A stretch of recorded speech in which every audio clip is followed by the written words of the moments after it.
couple went and they built the whole temple and the whole community supported.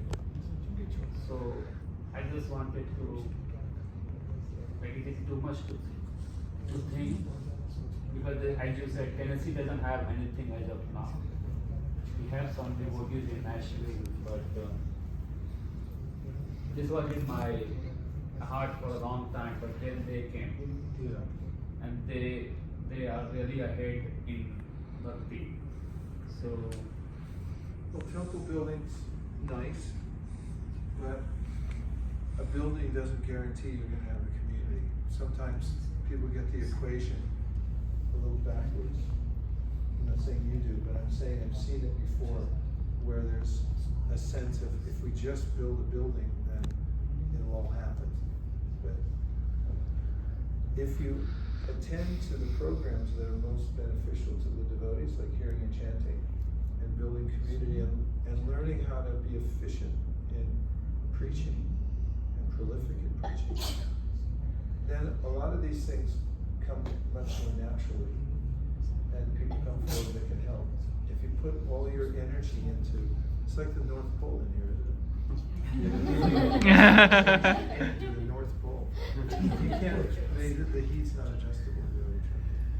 Of course, if you have the wherewithal, you can probably figure it out. In general, Prabhupada never recommended building a lot of temples to start with. In fact, he said, I didn't build any temples in India when I first started, and I also didn't plan on building temples here until people started coming forward and offering resources. One thing is you have to maintain them, and another thing is, it creates overhead because you got to get loans, and then you got to fix the building. You know what it's like to take care of a house anyway. Times that times a lot, and then you have an extra burden. So in these early days of development, if you build something, a lot of energy gets diverted in that way to building. But in the long run, it's nice to have a plan. If you already have it in your mind, it's probably something you're destined to do. And when the timing is right, then you'll have the community behind it.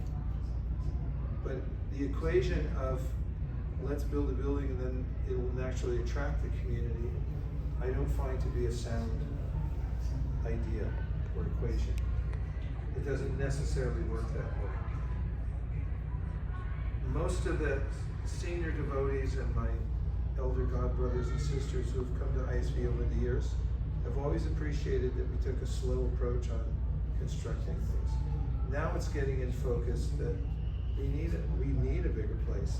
We can't hold everybody. And we also have a lot of ideas about what to build and where to build it.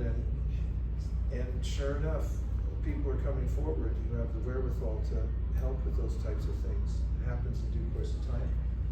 So that's my feeling on it, and it's what Prabhupada had in mind also.